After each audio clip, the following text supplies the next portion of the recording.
আসসালামু আলাইকুম ওয়া রাহমাতুল্লাহি ওয়া বারাকাতুহু।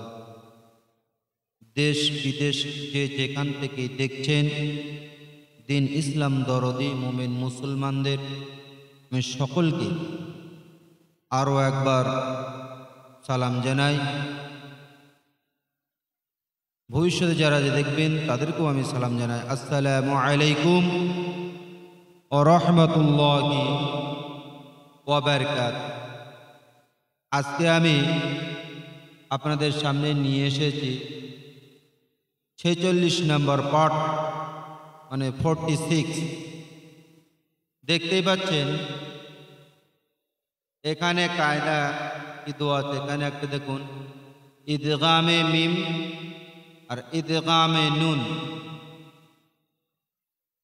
কি ভাই পড়বেন আর কোথায় পড়বেন না সেটা আপনাদেরকে আমি বলে বোঝাবো। এর কায়দা কি? নুন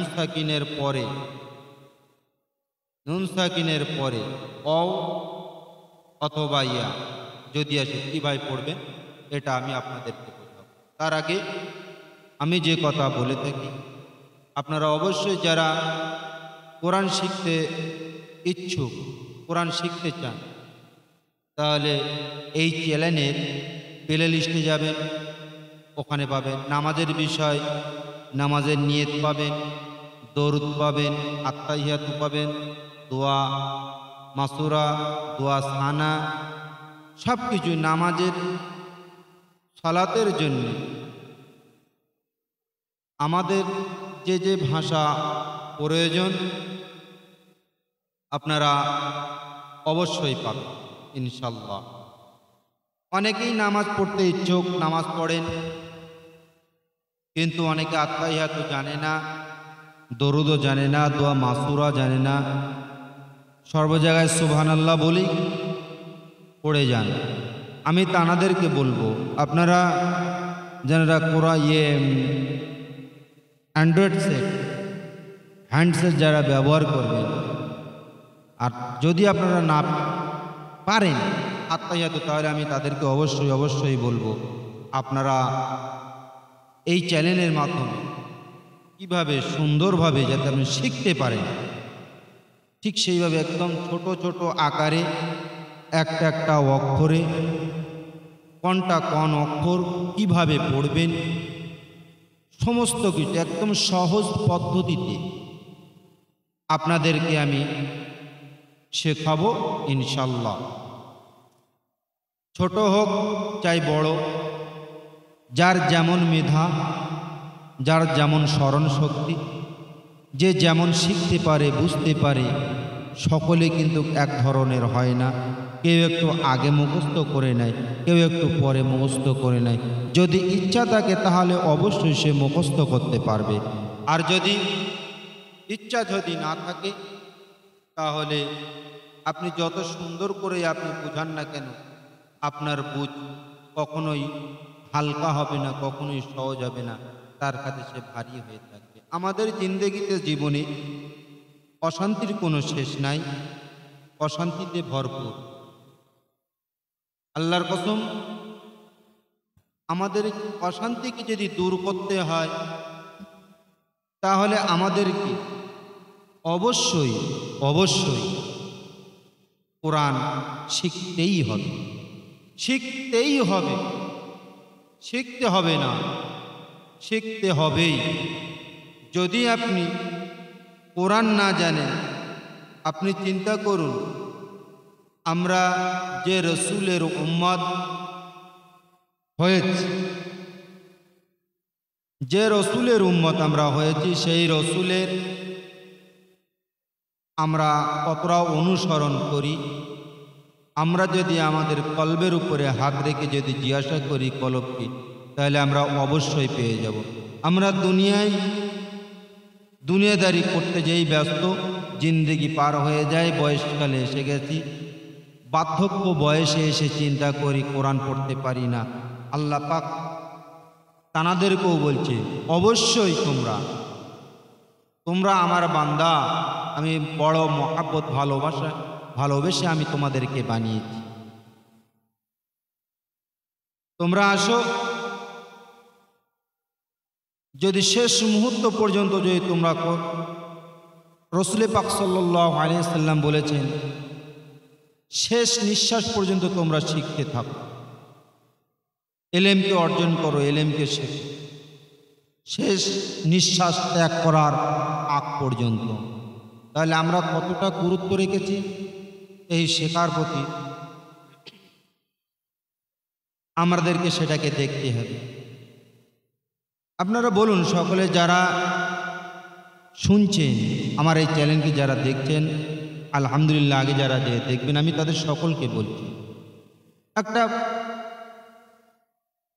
একটা কথা জিজ্ঞাসা, যেমন আপনি কিংবা আমরা সকলেই যদি আমাদেরকে আমরা জিজ্ঞাসা করি যে আমরা কতক্ষণ কোরআন তেলাওয়াত করি, কতজন কোরআন পড়তে পারে, যদি আশেপাশে আজুবাজু আমাদের পাড়া মহল্লায় গ্রামে যদি দেখি তাহলে বুঝতে পারব।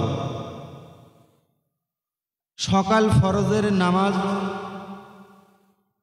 হয়ে গেল, যতটুকু সময় পাওয়া যায়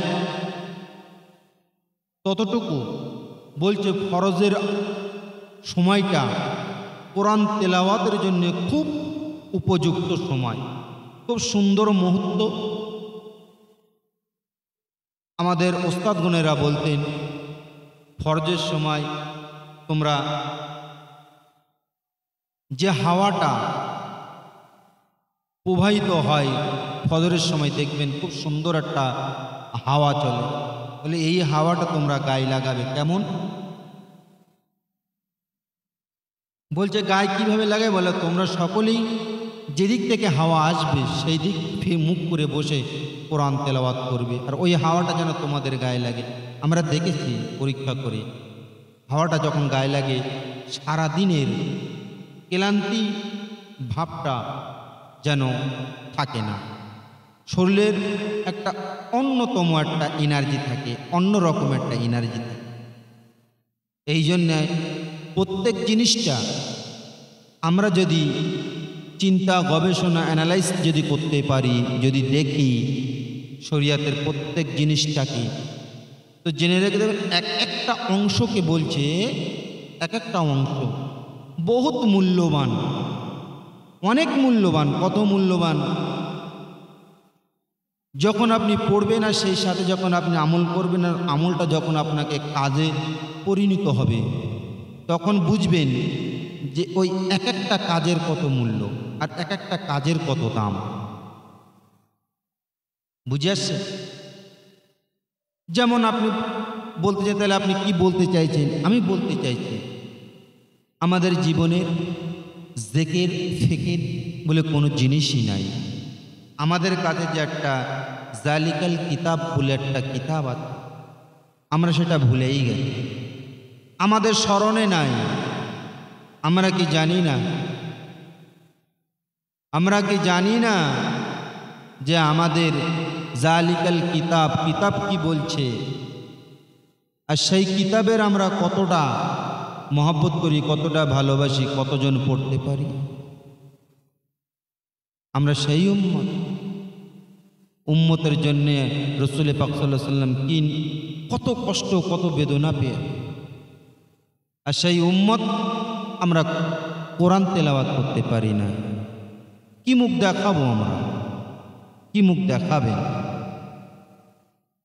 তাই বলি অবশ্যই এই চ্যানেলের মাধ্যমে আপনারা কোরআনকে শিক্ষা করুন, কোরআন শিক্ষা করবেন, দেখবেন আপনাদের অন্তরটা আরও উন্নত হবে। কেমন উন্নত?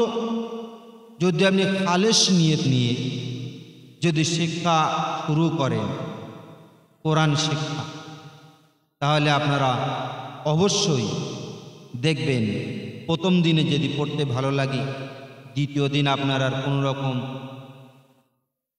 অসুবিধা ছাড়া, বাধা ছাড়া দেখবেন আপনাকে ভালো লাগবে। যখন আপনি মনে করবেন যখন আমার ভালো লাগবে, তখন মনে করবেন আপনার অন্তর উন্নত হচ্ছে, আপনার কল্প উন্নত হচ্ছে। এই জন্যে বলি আপনারা অবশ্যই অবশ্যই কোরআনকে শিক্ষা করুন, আর কোরআন শিখে নামাজে লাগান। কোরআন শিখবেন, নামাজ পড়বেন। কিভাবে পড়বেন? একটা অক্ষর আপনারা পড়বেন। যেমন সূরা ফাতিহা যখন পড়ছেন ঠিক এইভাবে পড়বেন, বিসমিল্লাহির রহমানির রহিম, আলহামদুলিল্লাহি রাব্বিল আলামিন, আর রহমানির রহিম, মালিকি ইয়াউমিদ্দিন, ইয়্যাকা নাস্তাঈন,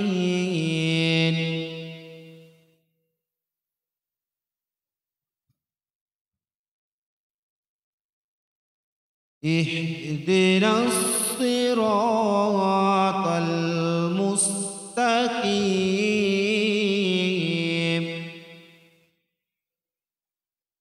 সিরাতাল লাযীনা আন'আমতা আলাইহিম গায়রিল মাগদুবি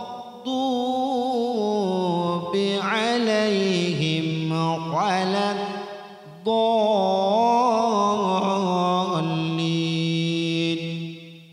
আমিন। ঠিক এইভাবে মধ্যিখানে একটু মিস্টেক হয়ে গেছিল, রেকর্ডিংয়ের আওয়াজটা হয়তো পাবেন না, দয়া করে মাফ করবেন। তাহলে আমি এটা বলতে চাইছি যে আপনারা ঠিক এইভাবে যার যেমন সুর সে সুর কাজে লাগাবেন। কেন? আপনি যে সুরে তেলাওয়াত করবেন সেই সুর আপনার অন্তরকে ছোঁয়া পাবে, আপনার কলবে সেটাকে রাখবেন। কলবের বর্তন পরিষ্কার করতে হবে। পরিষ্কার জায়গায় পরিষ্কার জিনিস যখন আপনি রাখবেন তখনই আপনার ভালো লাগবে, আর নচেত নয়। এই জন্যে বলছি কোরআন শিখুন। কিভাবে শিখবেন, তার কায়দা কি, এখন অনেক সহজ হয়ে গেছে। দেখতে পাচ্ছেন এই যে ঈদগামের যে মিমগুলো, এগুলো যে কায়দাগুলো আপনি দেখতে পাচ্ছেন, এইখানে মিম, এইখানে নুন, এই কায়দাটাই আমি আজকে আপনাদেরকে শেখাবো। দেখুন এইখানে কেমন দেওয়া আছে, আগে এটাকে পড়ে আপনাদেরকে আমি ভালো করে বুঝিয়ে দিই। নুন সাকিনের পরে অ অথবা ইয়া যদি একই শব্দের মধ্যে ব্যবহার হয় তাহলে ঈদগাম বা গুন্না কিছুই হবে না। আবার শোনেন, কেন খুব ইম্পর্টেন্ট এই জিনিসটা বোঝার জন্য। এখানে বলতে যদি নুন সাকিনের পরে, যেমন একে বলছে নুন সাকিন, এই যে এনাকে দুপেশকে নুন সাকিন বলা হয়, দু জবরকেও নুন সাকিন বলছে। আবার মিম দেখুন নুন জবর মান, এখানেও নুন সাকিন বলছে, এটাকেও নুন সাকিন বলছে। তাহলে এই যে যেমন এখানে মিম নুজের মিন, এটাকেও নুন সাকিন, এটাও নুন সাকিন, আবার এটাও বলছে নুন সাকিন, এখানে এটাও বলছে নুন সাকিন। এখন এই নুন সাকিনের ভিতরে যদি অ অথবা ইয়া যদি একই শব্দের মধ্যে ব্যবহার হয় তাহলে ঈদগাম বা গুন্না কিছুই হবে না, বরং জাহির করে বিনা গুন্নায় তাড়াতাড়ি পড়তে হবে। একে ইজহারে মুত্তালা বলে, ইজহারে মুত্তালা। যেমন দেখুন এইখানে অ ব্যবহার হয়েছে, বুঝতে পেরেছেন?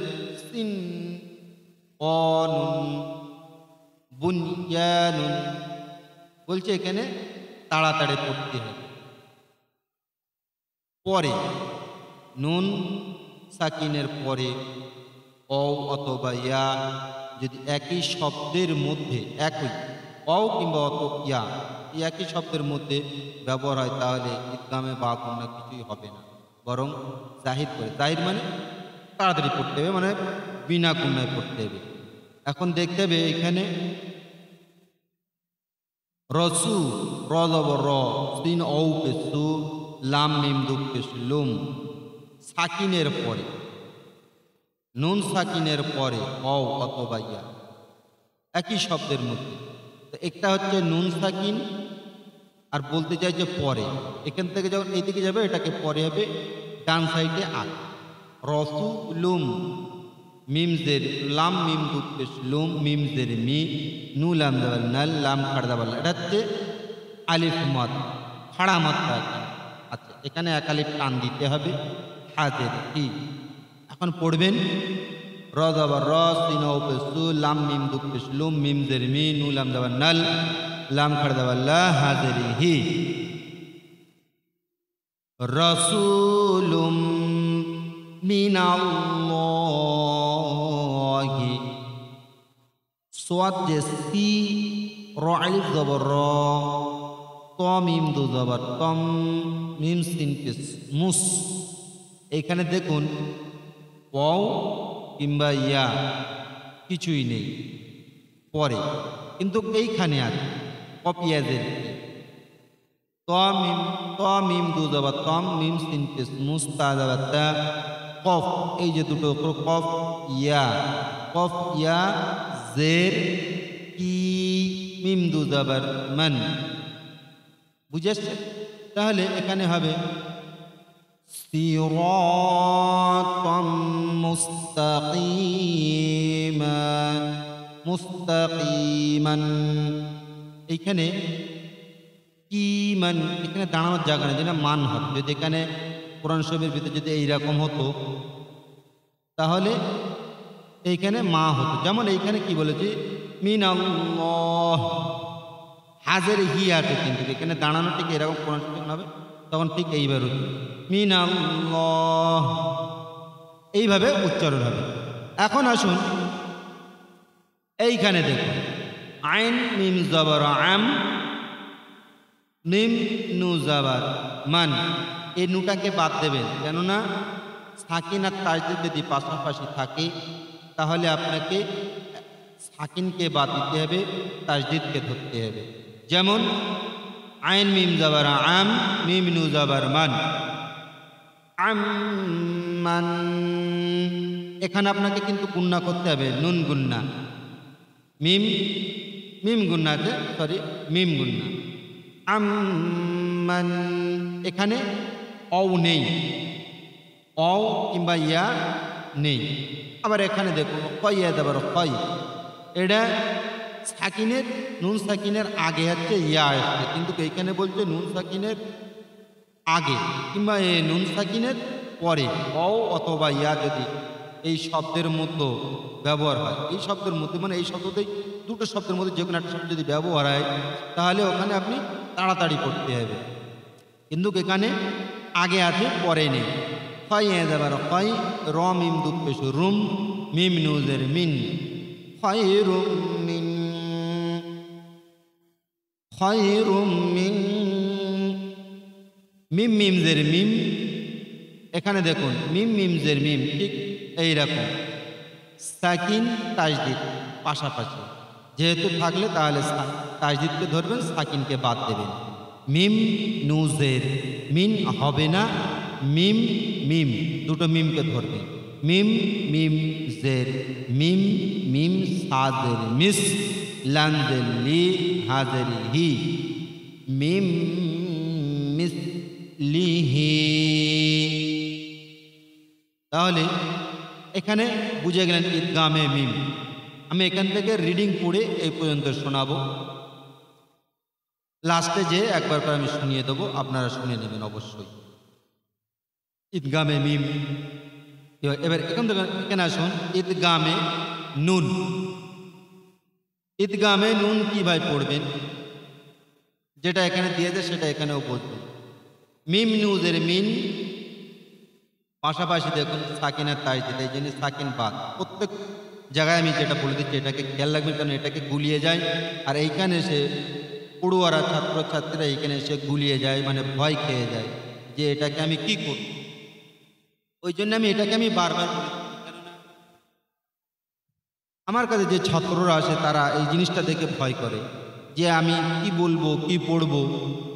এখানে পাশাপাশি এটার সঙ্গে এটা যুক্ত হবে, আবার এইখানে যখন নুন দেখতে পায়, তখন তাসদিদ দেখতে পায়, তখন সে ঘাবড়ে। এই জন্যই বলছি আপনারা যেন ঘাবড়ে যাবেন না, ঘাবড়ে না যে ভালো করে শুনুন কি বলছি আমি। এটা হচ্ছে সাকিন, এটা হচ্ছে তাসদিদ। তাসদিদ আর সাকিন যদি পাশাপাশি থাকে, যেমন দেখো এই পাশাপাশি এইরকম যদি থাকে, তাহলে আপনাদের এই সাকিনটা প্রথম যে সাকিন এটাকে বাদ দিয়ে দেবেন, একে পড়তে হবে না, না পড়লে কোনো অসুবিধা নাই। তাসদিদকে ধরবেন, যেমন মিম নুজের মিন, নু জাবর না, বা ইয়াদের বি, ইয়াদুজের ইন। এখন দেখুন এখানে এসছে নুন সাকিনের পরে ইয়া, তার মানে এখানে কিভাবে পড়বে, মিন নাবাইন, ইয়াদুজের ইন নুন সাকিন, আপনাকে এখানে তাড়াতাড়ি পড়তে হবে, এখানে গুণনা হবে না। এই জন্য বলছি মিন, কিন্তু প্রথমটাকে গুণনা করবেন, মিন নাবা, মিন নাবিয়িন, মিন নাবিয়িন। এখন এখানে আসুন, নু পেশ, নু র নু জবর রন, নু হাজাবার না, দাল ইয়াদের দি, নূরান নাহদি, মিম নুজের মিন, নু আইনজের নিউ, মিম জবর মা, তাদুজের তিন, মিন নি'মাতিন। এখানে দেখুন লামজের লি, মিম নু জবর মান, নু পেশ নু, র ইয়াদের রি, দাল পেশ দু, লিমান নুরিদু, ফা জবর ফা, মিম নু জবর মান, নু জবর না, কাব জবর কা, সা জবর সা, ফামান নাকাসা, মিম নুজের মিন, নু খাড়া জবর না, সাদ জেসি, র ইয়াদের রি, নু জবর না, মিন নাসিরিন, কিমা রিনা, মিন নাসিরিন। আসুন এখন আমি রিডিং করে ঈদগামে মিম কিংবা ঈদগামে নুন, এই দুটোকে আমি রিডিং করে আপনাদেরকে আমি শোনাবো ইনশাআল্লাহ। রাসূলুম মিনাল্লাহ, এটা মিম গুন্নারকে বলছি, সিরাতাম মুস্তাকিমান, এইখানে টান হবে না। মান আম্মান খায়রুম মিন, মিম মিসলিহি, ঈদগামে নুন, মিন নাবিয়্যিন, নূরান নাহদি, মিন নি'মাতি, লিমান নুরিদু, ফামান নাকাসা, মিন নাসিরিন। সাদাকাল্লাহুল আযীম ওয়া সাদাকা রাসূলুহুন নবিয়্যুল কারীম। আপনারা অবশ্যই এই চ্যানেলের প্লে লিস্টে যাবেন, প্লে লিস্টে গেলে এক থেকে নিয়ে পর পাঠ দেওয়া আছে। আবার আমি শুরু থেকেই আপনাদেরকে আমি পাঠ দেখাবো ইনশাল্লাহ। আরও সুন্দর করে সহজ করে পড়বেন, তাহলে আরও ভালো করে কোরআন সুন্দর করে আপনি পড়তে পারবেন ইনশাল্লাহ। তাহলে আজকের এইখানেই রাখছি, পরবর্তীতে আবার আপনাদেরকে আমি শোনাবো ইনশাল্লাহ। আসসালামু আলাইকুম ওয়া রাহমাতুল্লাহি ওয়া বারাকাতুহু।